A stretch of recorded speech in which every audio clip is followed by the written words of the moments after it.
countdown to the last comic shop in 5, 4, 3, 2, 1. Stronger than a whale, he can swim anywhere. He can breathe underwater and go flying through the air. The noble submariner, prince of the deep, so beware you deadly demons. Lord Namor of Atlantis is the prince of the deep.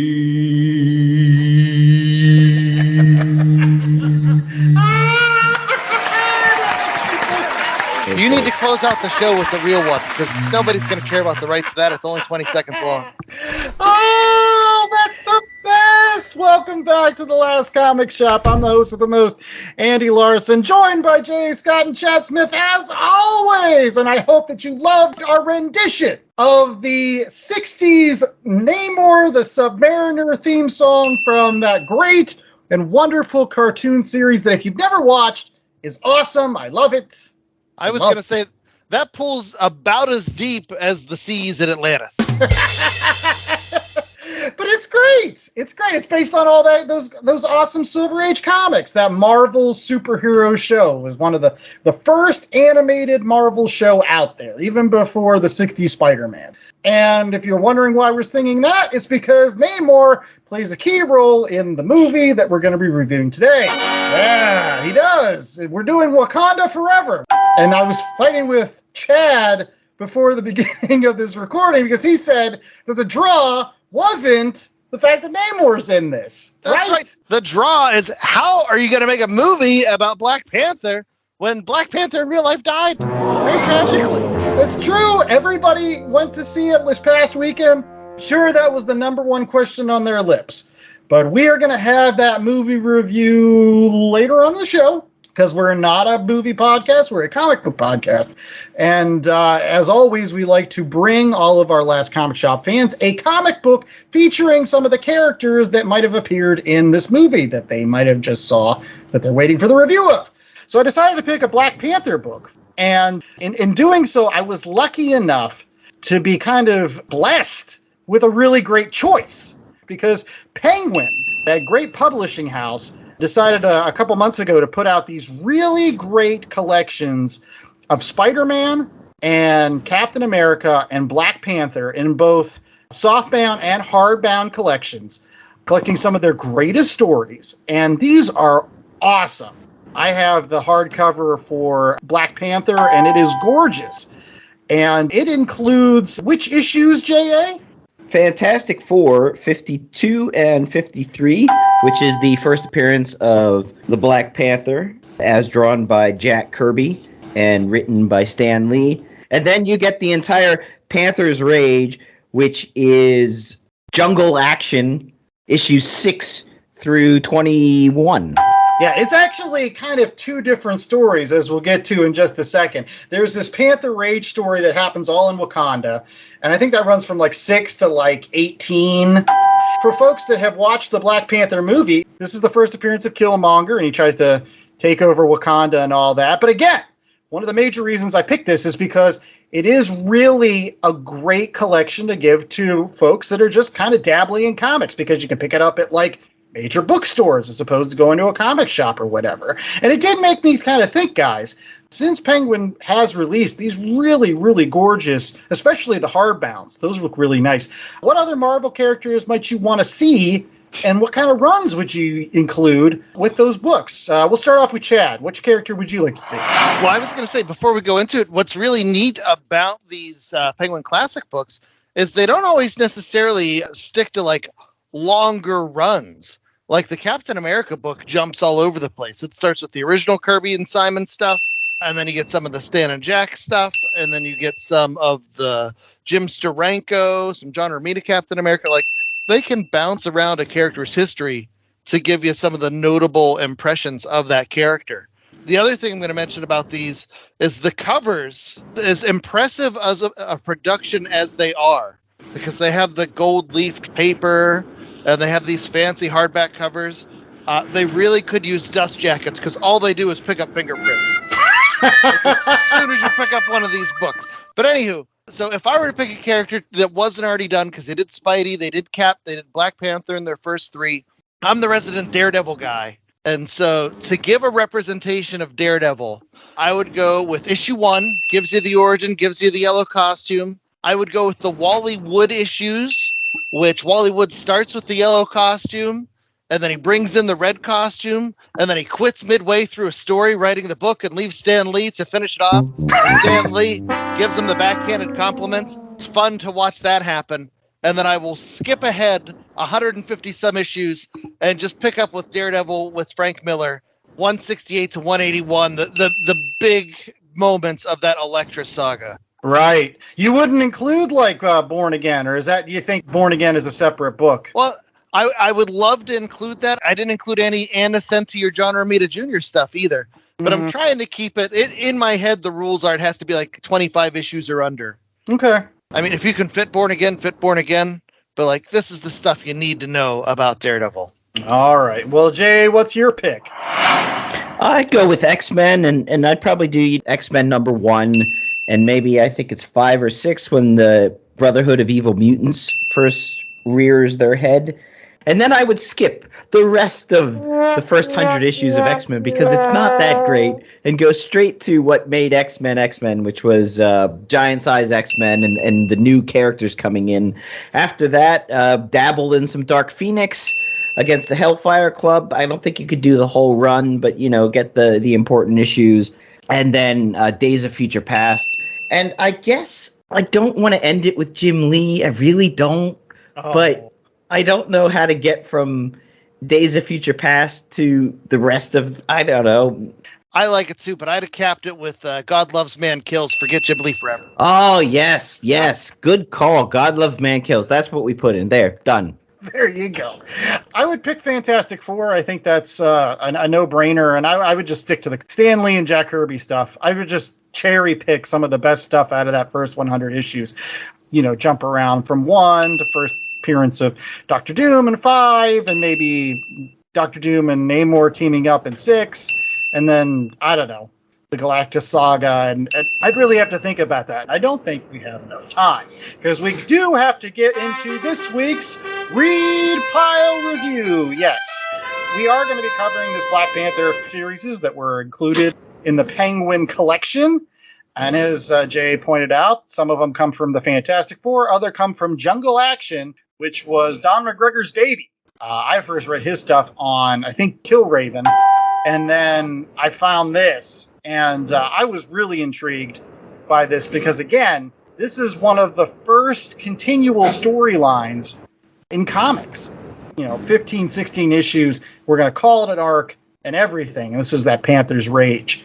The collection starts with some preamble stuff there, and then we get into the Fantastic Four issues 52 and 53 by Stan Lee, Jack Kirby, and Jolton Joe Sinnott on inks. And then we get into the Don McGregor story, where the first 3 issues he's working with Rich Buckler and Klaus Janson, and then you sprinkle in an issue or 2 of Gil Kane, and then eventually Billy Graham takes over. Not that Billy Graham. Yeah. That's an interesting name to share with somebody, I guess. Right, and honestly, he had flown under my radar. I was unaware of Billy Graham, the comic creator, but he was the first black man to work on Black Panther in a consistent nature. Yeah. So that's a big deal, but he basically carries Jungle Action, which had started as a reprint book, and in the first issue number 6, there was still a backup with, Lorna the Jungle Lady. Yes. And then Don McGregor talks about it where he started filling in back matter, and it made the other creators mad because he was basically giving Marvel pages for free, but he didn't want more parts of Lorna the Jungle Girl. He was ashamed of that stuff. Didn't think that belonged being printed. And I want to say it was 1973 is when all this started. Yeah, about 1973. I think it ran from that till 75, maybe. But there's a lot of interesting stories that come up about this Jungle Action. Again, there's the story about Black Panther versus the Klan, which is way ahead of its time. So let's get that 10-cent synopsis from J.A. I mean, you can gloss over those 2 issues of Fantastic Four. What happens really in the rest of the Don McGregor run? I can address those 2 issues. Black Panther is created, found, whatever. His origin story is told a bit in the Fantastic Four. He shows up and everyone is amazed that, not unlike the first movie, Wakanda has all this money and power and technology that they didn't know existed. Then we get into the Don McGregor run, and it is a Black Panther that has been abroad and has come back to Wakanda. And while he's been abroad, there's been this sort of fomenting of that he is an absent king. And why does he get to lead Wakanda when he's not even here? And not only that, he brought this jive woman with him back from the other world, that she doesn't belong in Wakandan society, which, plays on all these real and imagined stereotypes.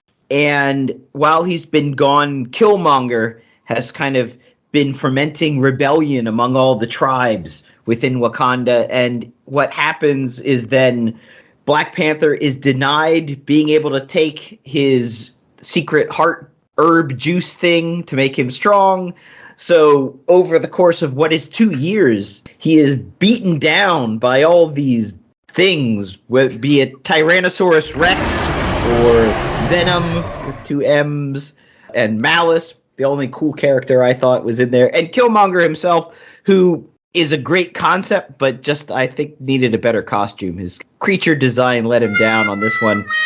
Long story short, he goes through the trials of Hercules across these many issues and ultimately has to be helped out by a kid to beat Killmonger. He doesn't even do it himself. Well, it was such, I don't know, spoilers, by the way. I don't want to get into my review right away, but it was such a letdown to go from a panel where Black Panther is being held up over Killmonger's head to, like, the next panel on the next page, they're falling off the cliff because the little kid did a elbow to the back of Killmonger.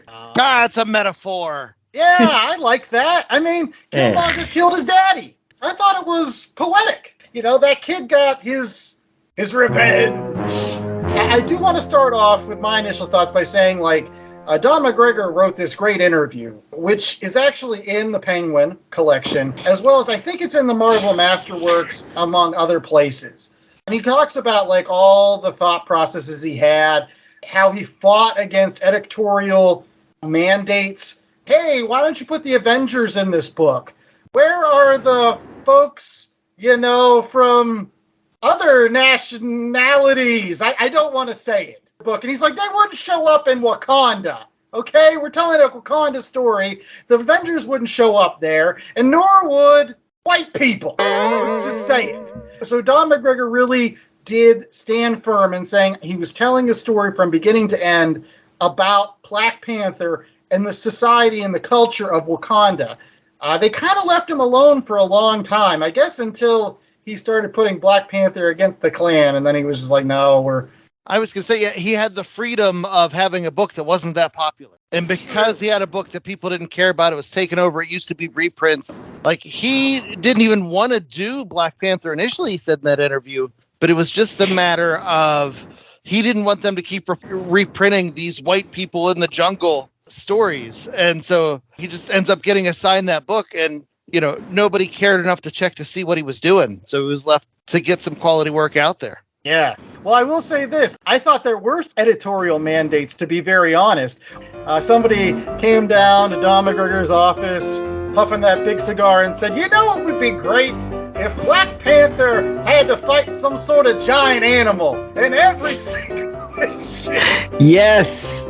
It doesn't matter what it is. A Tyrannosaurus Rex, pterodactyl, a giant snake, a crocodile with leeches in its mouth. There you go. On that note, Gil Kane drew all the dinosaur covers because Gil Kane likes drawing dinosaurs. That's it. There you go. Don McGregor, he was fortunate enough to have some really brilliant artists do these issues of Jungle Action. And I think, honestly, that's why it holds up so very well. These artists, man, they were hitting it out of the park. Whether it was Gil Kane, whether it was Billy Graham, whether it was Rick Butler. I will say I loved Billy Graham the most. Yeah, I think you can see why it's considered a seminal story for the Black Panther. As a whole, I think it's better than some of its parts. It's really hard to get through the sort of Black Panther dinosaur hunter bits when Wakanda becomes the Savage Land. I was like, where's Turok? Is he around the corner? I like that you've got this overarching storyline, but didn't feel like the X-Men, where if you pick up one issue, you can't enjoy it because you're so confused about the backstory. There's a story being told within the issue, you know, if he's fighting Venom or he's going up against the White Gorilla or he's, yes, fighting various giant dinosaur monster type things. You can enjoy that story without having to be sort of, okay, I missed the last 5 issues, so I don't know the whole palace intrigue bit, which was going on underneath the surface, and the art is what made it. If the art's not as good as it is, I think I would have struggled. It would have been a bit of a chore to get through.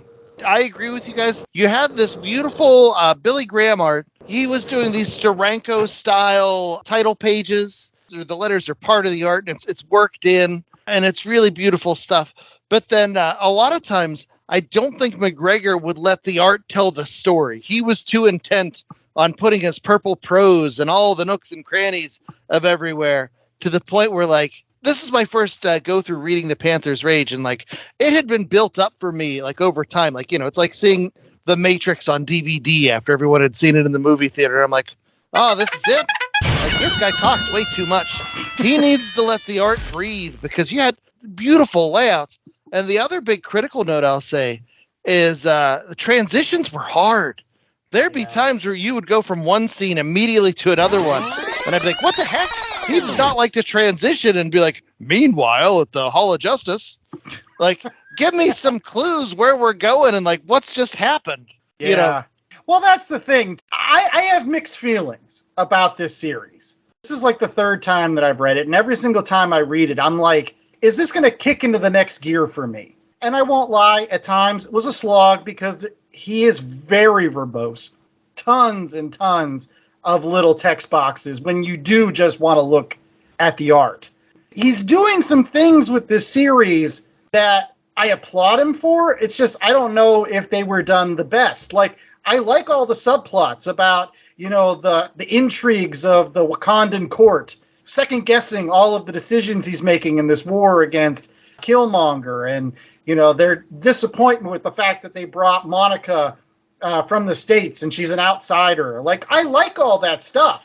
I don't know, there just seemed to be something disjointed about all of those little subplots. There's one where, like, Monica tries to take some person to get a vaccination or something. And again, I get it. I understand why these things are there. They do add color. They do add nuance. They do explain some of Wakandan society and the kind of tribal versus technological, anachronistic. I don't know what's the term, guys? Like, well, yeah, because you have the technology aspect of the Wakanda culture, and then you have the traditional aspects of the culture, and, you know, some things that people aren't ready to accept. Right.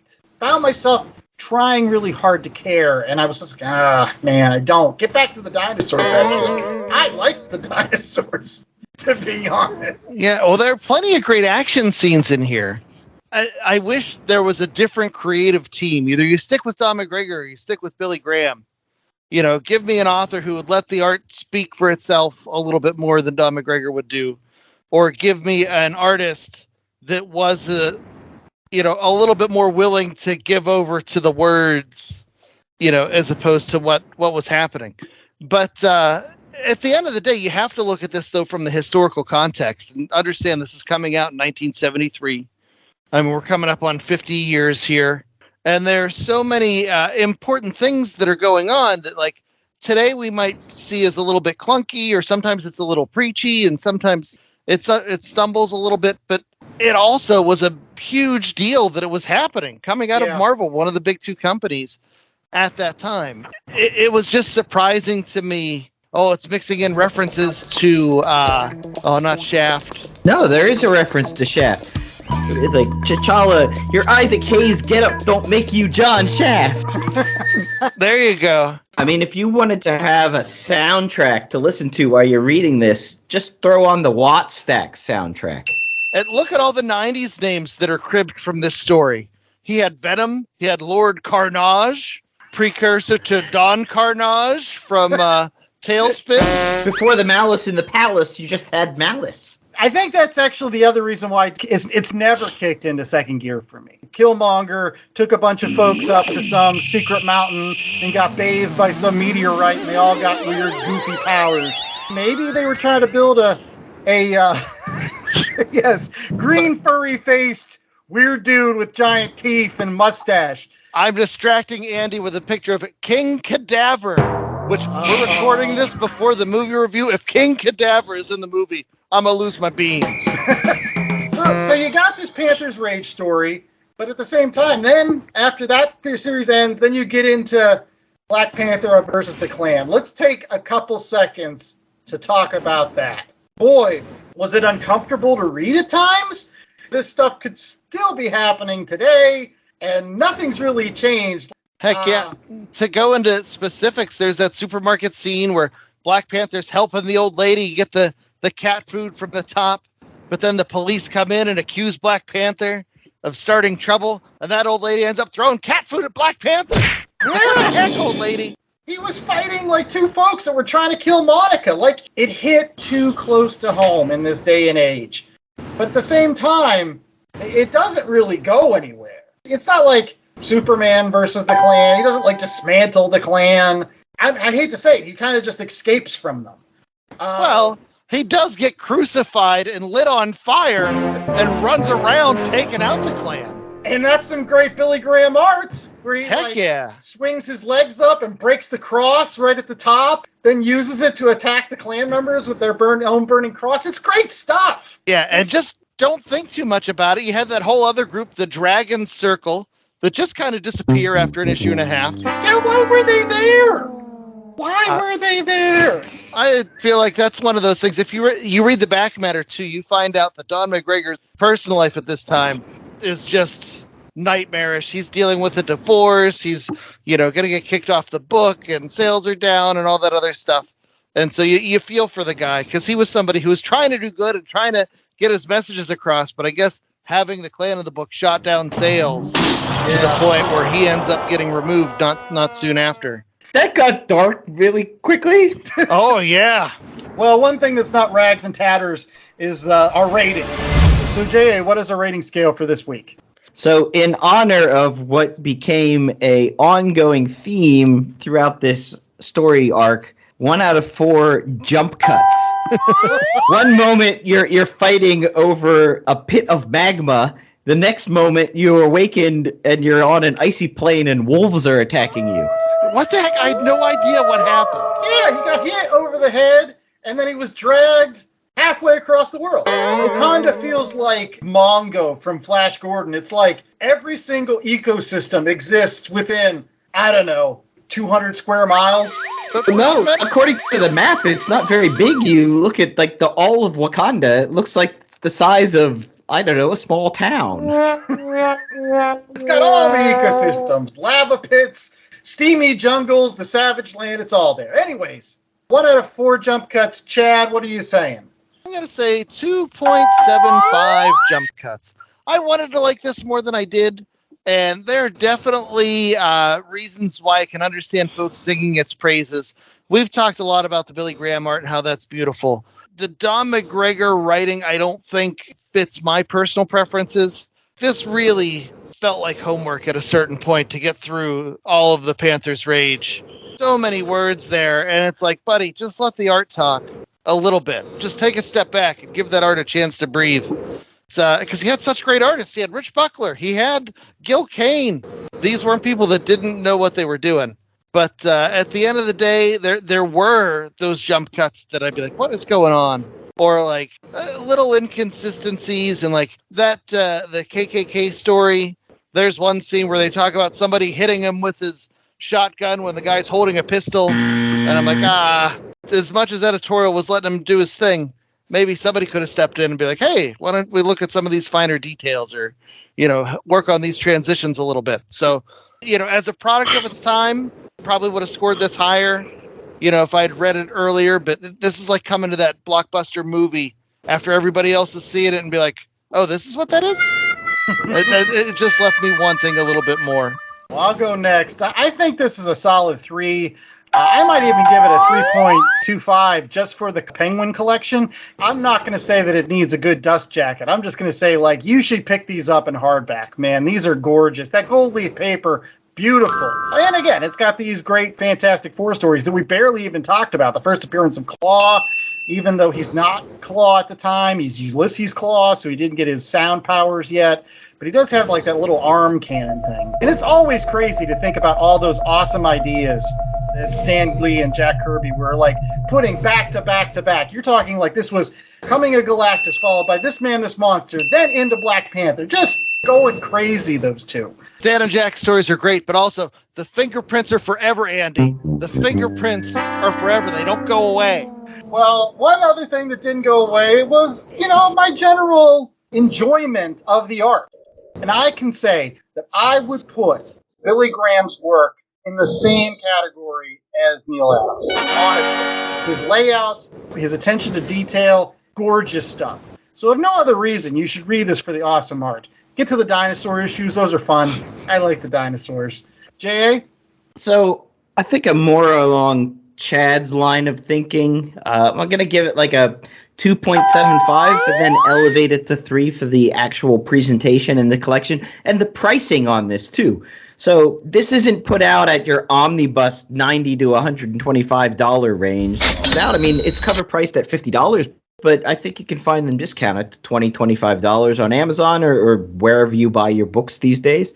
I liked in the early issues, you had these little like map of Wakanda, and you had the an overhead view of the palace where T'Challa's bedroom was, and the throne room, and the commissary. One thing that I noticed is that they didn't have any toilets. His bathroom had 2 sinks and a giant circular whirlpool tub, but no toilet. I don't know where they're going to the bathroom in Wakanda. As much as I love the art, I felt like sometimes the storytelling aspect of it was a little uneasy. Where, like, I would be confused of where to read and where to go on the page. Yes. Am I going right to left? Am I going left to right? Am I going left down and then up to the top right down? Am I going 4 corners? That extra little, like, you're making me work too hard for this. Like, it just drove me a little bit crazy. But the art is beautiful. Yes. The art is magic. The one thing that's also magic is the fact that we'll be back after these commercial breaks, like magic, with our recommendations as well as potentially a movie review. You ever wondered what comics Mark from Vale Eyes into? What Zach from Left Behind's favorite MCU movies are? Well, Metalcore Nerds is the show for you. My name is Sean Mott, and here at Metalcore Nerds, we cover the latest things in pop culture, whether it be Star Wars, Marvel, DC, AEW, and everything else in between. You can listen to the show every Monday on Adobe Howl at 7 p.m. Eastern, or find it anywhere you find podcasts after it debuts on the radio station. Hazel always knew there was something special about her cat Mooney, but she's still shocked when Mooney opens his mouth to tell her he's just had a vision. An ancient evil has awoken after centuries of sleep, and only one man can stop it, the legendary warrior Beowulf. Unfortunately, it's been over 1,000 years since he slayed a dragon, and he's been reincarnated as this guy. His name is Victor, and he's more unemployed millennial slacker than mighty warrior. Go to monarchpublishing.net for a free sample comic.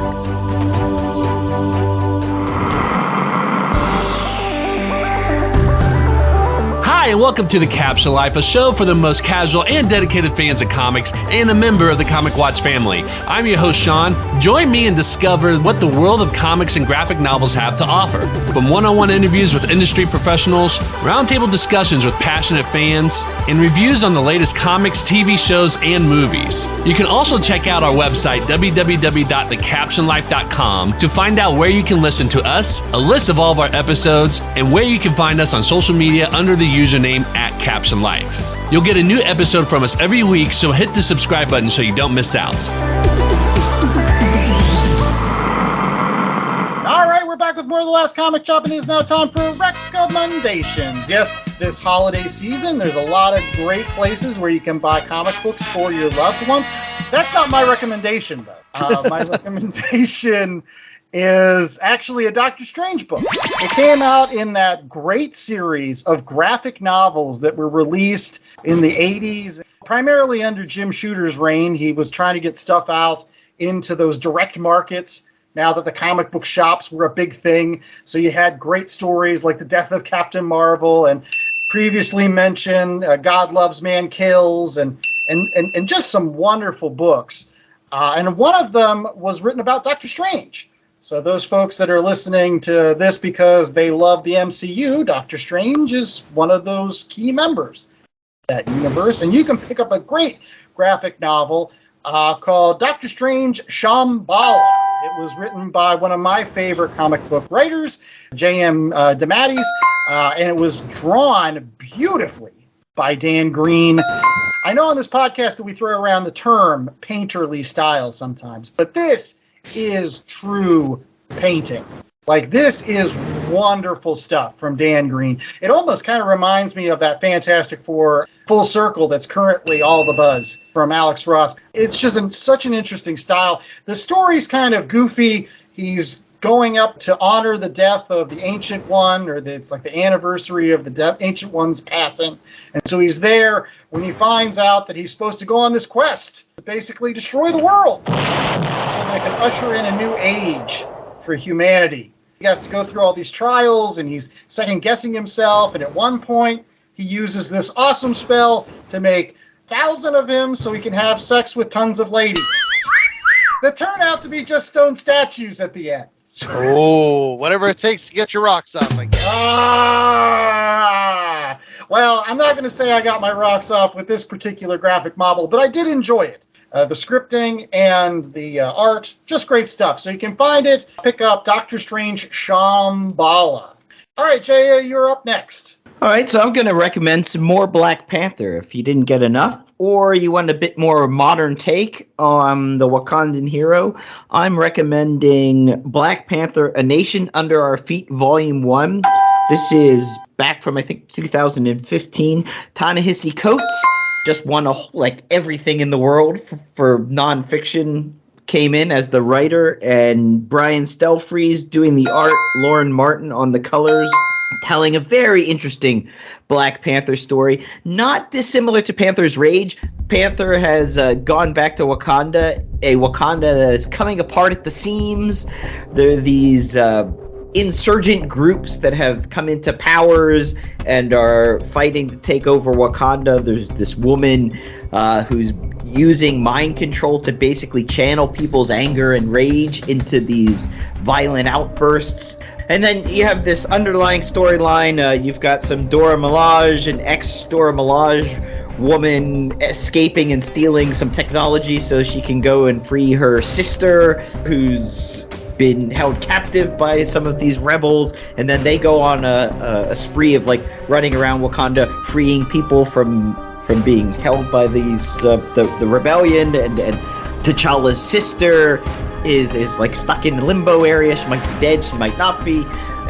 Really interesting stuff. The whole time, it's not dissimilar, as I said. It's T'Challa sort of wrestling with being a king and being the leader, and what makes you the leader just because you're a hereditary descendant, and we're not into all that. What happened to democracy, damn it? So very cool, interesting stuff. All told, really well done by Ta-Nehisi Coates. So that's my recommendation. All right, Chad, what is yours?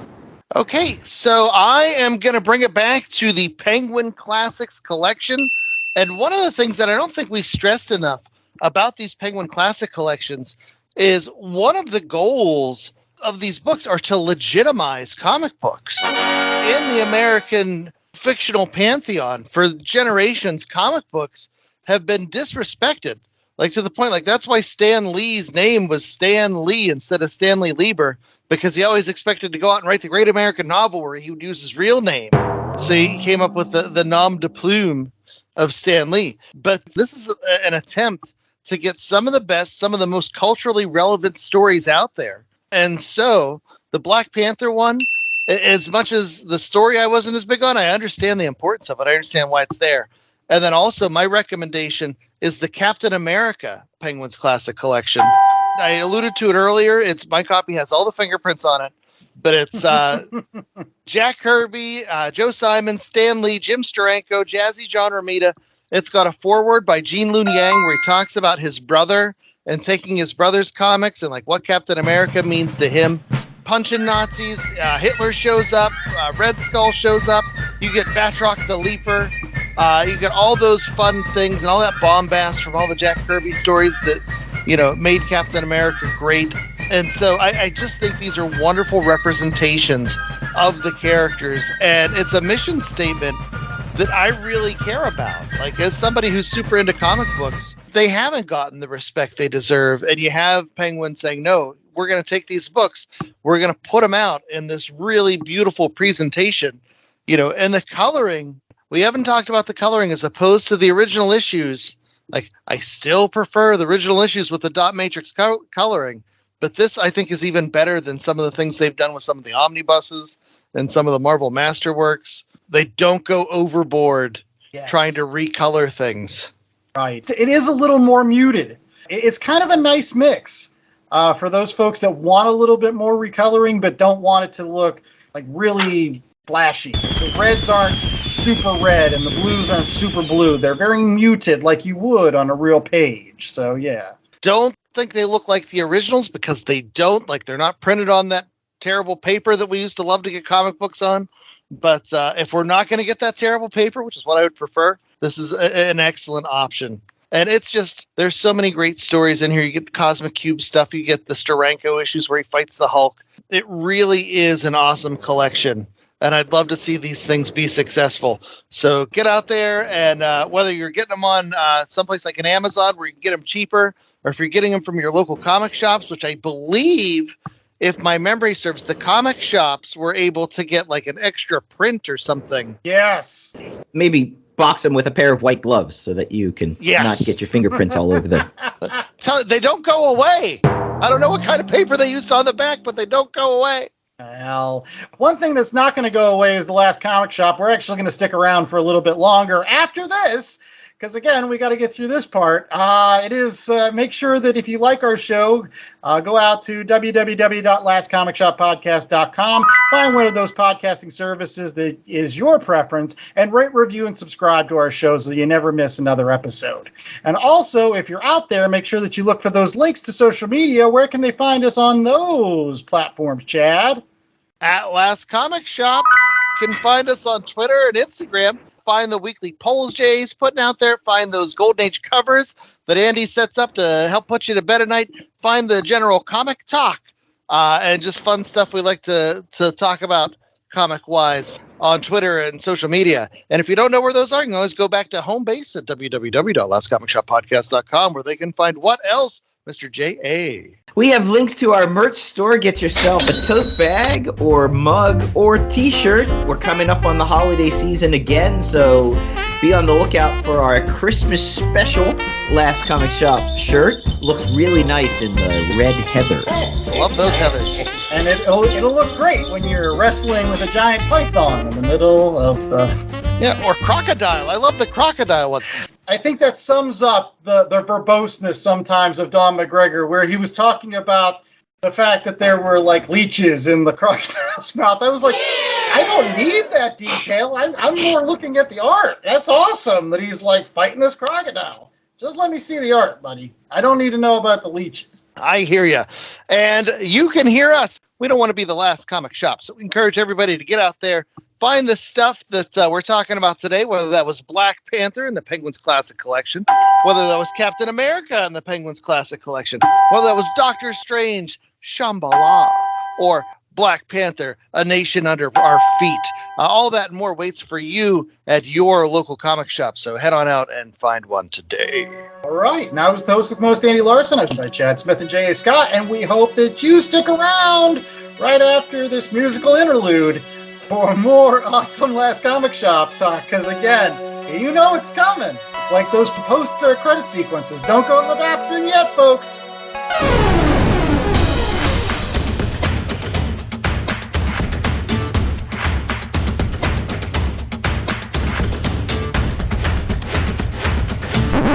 That is the perfect sound. That's what I wanted, Andrew. I wanted that little jungle drum Wakanda magic, because we're going to be talking about Black Panther, Wakanda Forever.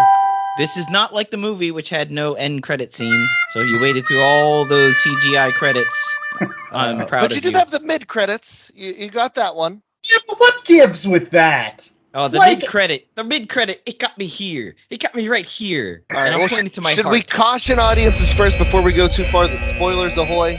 Yeah, there are spoilers, but I mean, I think that's just a public service announcement to say, like, hey, you don't have to stick around for all the credits. There's nothing at the end except something saying Black Panther will return, which we knew, but that was BS. We comment all the time about how DC is pretending to be Marvel. That's Marvel pretending to be DC. How dare they? Not really pretending to be DC. Marvel pretending to be James Bond. Say, too, with the shaky ground that James Bond's been on for the last few years, those tags are important. He's like, yeah, he might not be back. I don't know. Well, we're not reviewing a James Bond film on today's podcast, so... yeah, we're doing Black Panther, Wakanda Forever. You knew it was coming. J.A., why don't you give us the who's-its that was in this movies? Okay, so this was directed by Ryan Coogler, based on a screenplay by Ryan Coogler and Joe Robert Cole, and I think it's good to shout those two out right at the front because they had to do a lot of rewriting. They had gone in with a script, and then the unfortunate, untimely death of Chadwick Boseman meant that they had to rewrite the entire movie and what they were going to say and what they were going to film, and it was not an easy process too. And then we've got Letitia Wright playing Shuri, Lupita Nyong'o returns, Danae Gurira, Winston Duke, Florence Kasumba, Dominic Thorne, Michaela Cole, Tenoch Huerta as an incredible Namor, Martin Freeman, Julia Louis-Dreyfus, the wonderful and ageless Angela Bassett, and she didn't get top billing, but I'm going to give a shout out to Mabel Caldina, who played the wonderful and beautiful Namora. Oh, look at you. I don't know, is it up in Elena Belova for you, or is still she the queen? She's still the queen. Namora didn't get enough screen time, so we're waiting for a Namor movie. I see. Well, I don't know if we'll get that, but we will get a 10-cent synopsis, and that is as follows. The movie starts off with finding out that T'Challa has passed away of some sort of mysterious illness. Shuri's trying to save him by trying to recreate synthetically the Sacred Heart herb, which gives the Black Panther its strength. I completely forgot that Killmonger had destroyed all of that in the first movie. Regardless, T'Challa dies, and there's a little bit of a power vacuum. About a year later, the rest of the governments of the world are trying to get into Wakanda and steal their vibranium. And as a result of that, they start looking for it everywhere, and they find some underneath the water. And that really irks Namor and the folks of Atlantis. I mean, Talokan. I mean, it's fine. No, it goes with the Mesoamerican thing that they got going on. But regardless, they come up to the surface and they're like, look, we do not want to be bothered by these folks on the surface. So Wakanda, you're going to help us, or else there's going to be trouble. Well, Shuri goes and looks for this scientist that developed a vibranium detector. It turns out it was Riri Williams, a.k.a. Ironheart, a.k.a. one of my favorite characters in this movie. And eventually it all leads to, like, Namor coming to Wakanda, destroying it for a little bit, killing the queen, Shuri having to become the Black Panther, and a big, massive battle at sea. I mean, I could say more, but I think that's pretty much it. I don't know. I guess, Chad, with your initial thoughts, did I miss anything? Did I miss anything that was important to you? No, I just think this movie, they had a really tough responsibility of responding to the loss of Chadwick Boseman.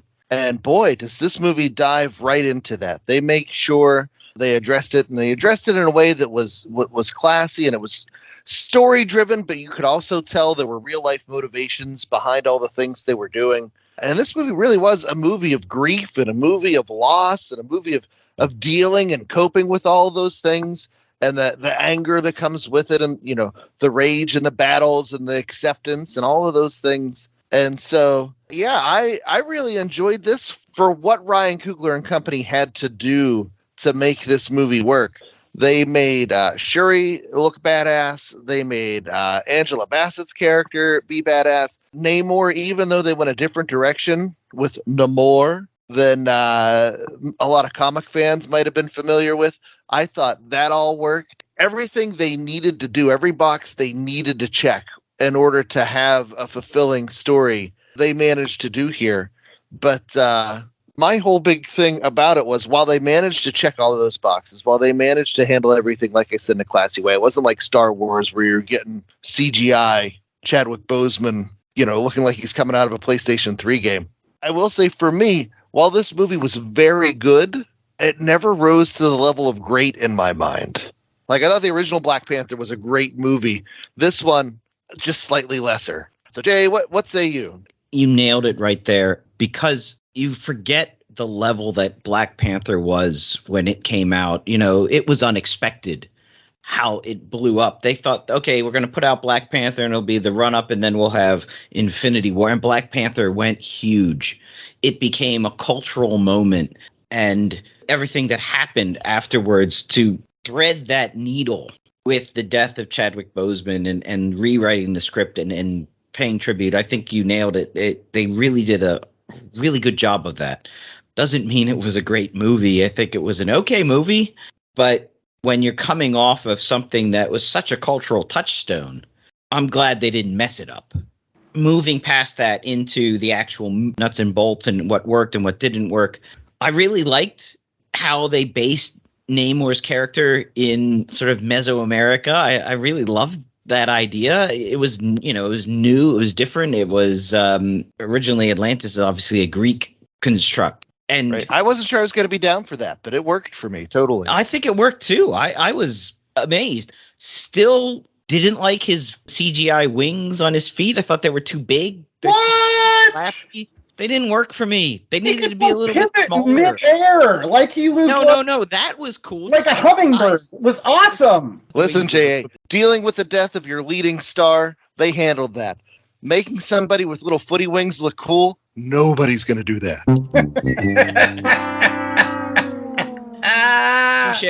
Touche, sir.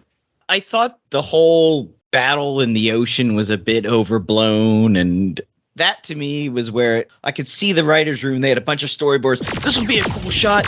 The Dora Milaje will go over the side and they'll run down, but they'll be attached to these bungee poles and they'll knock the people off who are climbing up. And it just felt like a bunch of different set pieces kind of cobbled together on a giant ship.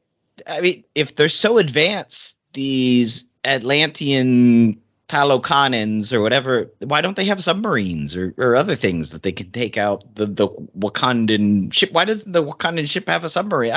Why do they only have one They've ship? got whales. Why is it this massive, giant, monitor-looking vessel, and they all stand on top of it like it's a battleship from the 19... What? All right. And I was not a big fan of Ironheart. I was like... Oh, come on. All right. I got to jump in. So first off, listen. I don't understand MCU fans anymore. Oh, this is a good movie. It wasn't great or whatever. I don't know what kind of expectations you guys have for movies just because they have Marvel characters that appear in them. Right? At the end of the day, they're movies. Were you entertained? Yes or no? Chad, were you entertained? My expectation? Under a 3-hour runtime, buddy. All right, okay, I'll give you that. J.A., were you fairly entertained? I would agree with Chad. I had to go to the bathroom like almost twice during that movie. Was I entertained? Are you entertained? What I'm saying... It was entertaining. Was it as good as the first? No. And I don't think that's on the script so much. Chadwick Boseman, the reason why it was such a tragic loss is not just because he was the Black Panther and that movie was such a cultural touchstone. It was because he was a really, really good actor, too. And he could carry that movie. I'm not quite sure Letitia Wright has the same gravitas. Oh. And why they had to spread the movie out among a lot of different characters. She's a great actress in her own right, but I don't know if she raised the bar to the level that Chadwick Boseman. Fair I enough. totally agree. Poor Andy's bursting at the seams. What I'm saying is, I have officially decided something about MCU movies going forward. As I've mentioned on this show oftentimes, I don't view any sort of MCU movie as its own individual movie anymore. These are just long 2 to 3 hour parts of an ongoing narrative. They're like comic books nowadays. It's like I pick up a comic book. Sometimes I enjoy the comic book. Oftentimes, do I remember it, months later? Probably not. But while I was reading it, it was fairly good. And it also, continues to keep me buying comic books. I think that's what an MCU movie from now on is supposed to do.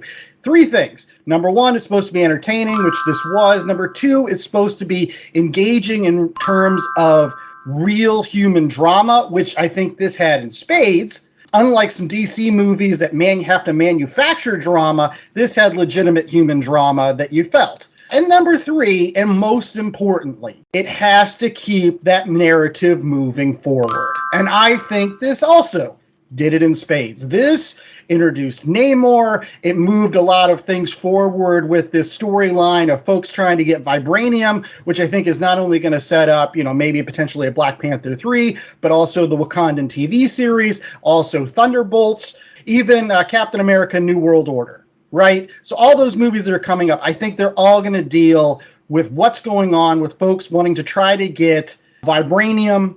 And I think that's an engaging storyline. So from that perspective, I think this succeeds. I just think this movie does a great job capturing a feeling. There's definitely humanity to this. There's definitely that whole culture dealing with grief and loss. And you get these human connections, and including the surprise guest star pops up. Yes, I thought that was a great star turn and perfectly placed and shocking. And actually, I'm not going to ruin it. Even though we're talking about spoilers, everyone will know what we're talking about if they've seen it. And if they haven't seen it, it's this great dream sequence, and it's powerful. It moves Shuri's evolution and journey along. It is an example of the things that I thought the movie did really good. I thought the action scenes and sort of the basic plot was a bit paint by numbers. Every time they were dealing with loss and pain and growth, the movie was spot on. Oh, and Angela Bassett, too, when she has that line about how everything's been taken from her. And, you can feel it when she's having that argument with Okoye, and everybody loves Okoye. And you're like, oh, wait a minute, yeah. From Angela Bassett's perspective, yeah, that's true. And it's heartbreaking. But this movie, it captures those feelings so well.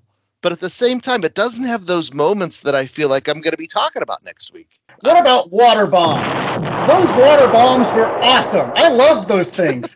Instead of using fire as an explosion, using water as an explosion, that has a lot of kinetic force to it. I liked it. And he yelled out Imperious Rex. That, to me, I mean, come on. All right, let's get to ratings because we only have a few more seconds. Finish up with your final thoughts during the rating. So, yeah, what's our rating scale for this week?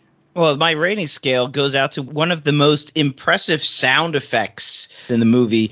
1 out of 4 siren songs. Oh, yes. Oh, that was good. They didn't use that enough, though. And it throws back to, again, the mermaids and everything like that. And it was shockingly creepy. But yeah, all right, siren songs. We'll go with Chad. How many siren songs you giving it, buddy? I'm going to go 3.25. This is a solid B-plus movie. I do think it was too long. I want every movie maker out there to sit down and I want to lecture them about how you want to shoot for 2 hours. I could deal with 2:20, but when you're getting close to 3 hours, that's just too long. It just engenders anger in my blood. Also, we didn't mention this, Andy. We actually saw this in 3D. And I don't know if that's because Avatar's coming out again, that now they're putting movies out in 3D. I don't think this movie needed to be in 3D. Cool underwater 3D sequences. They were value added, but it wouldn't be a determining factor to see it in 3D or not. But yeah, I agree with Jay that Letitia Wright maybe doesn't have the gravitas of a Chadwick Boseman, but who does? And the fact that Ryan Coogler and company were able to take this situation that they had to deal with and deal with it in such a classy way, man, that goes so far.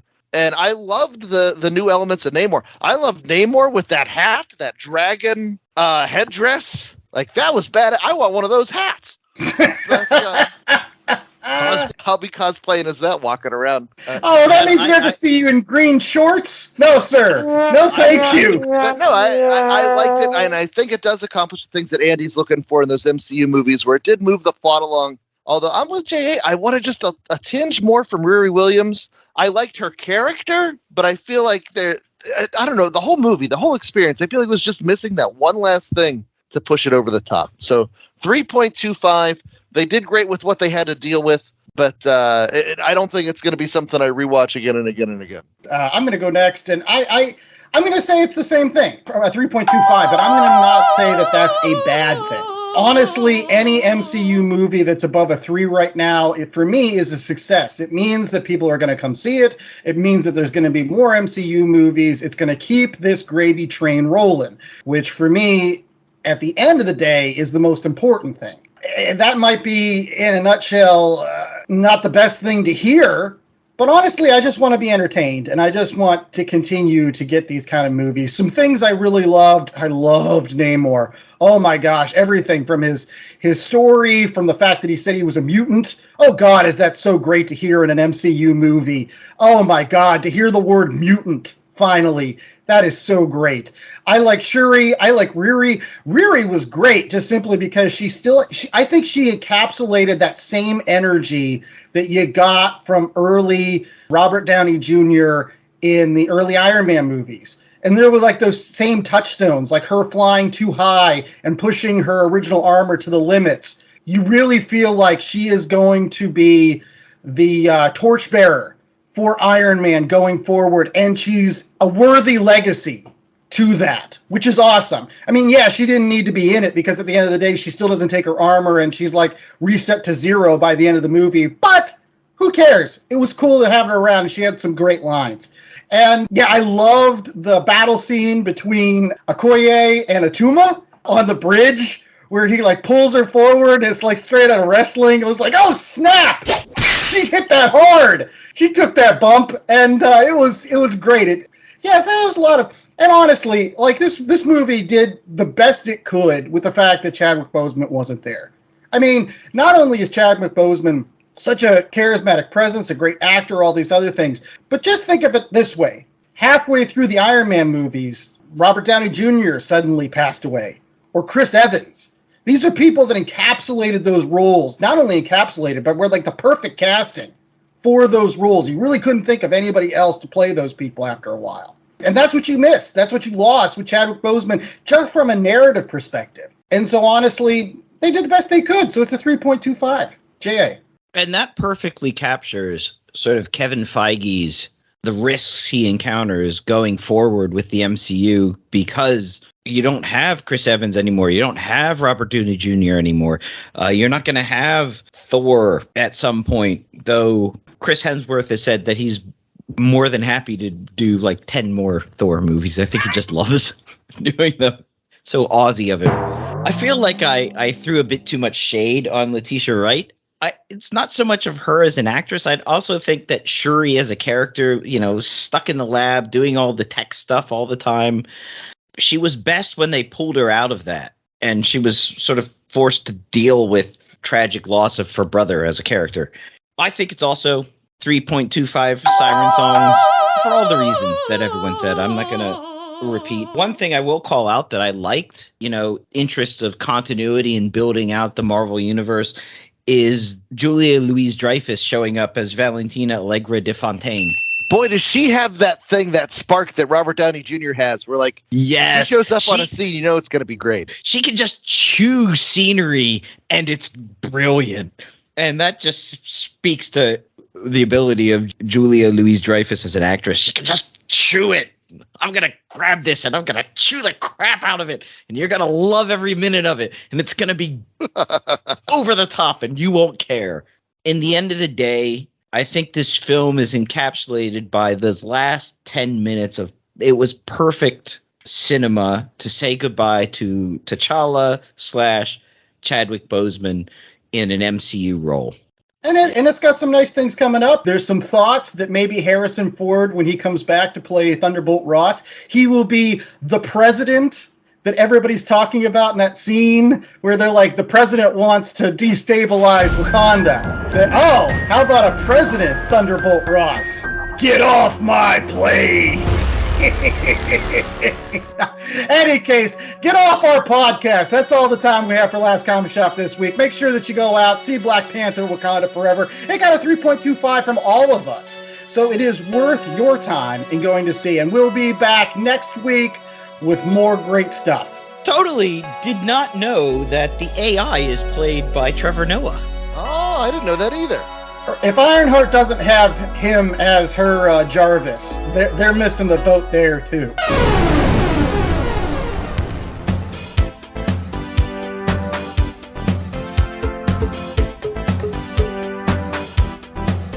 The Last Comic Shop was a 2022 Black Angus production.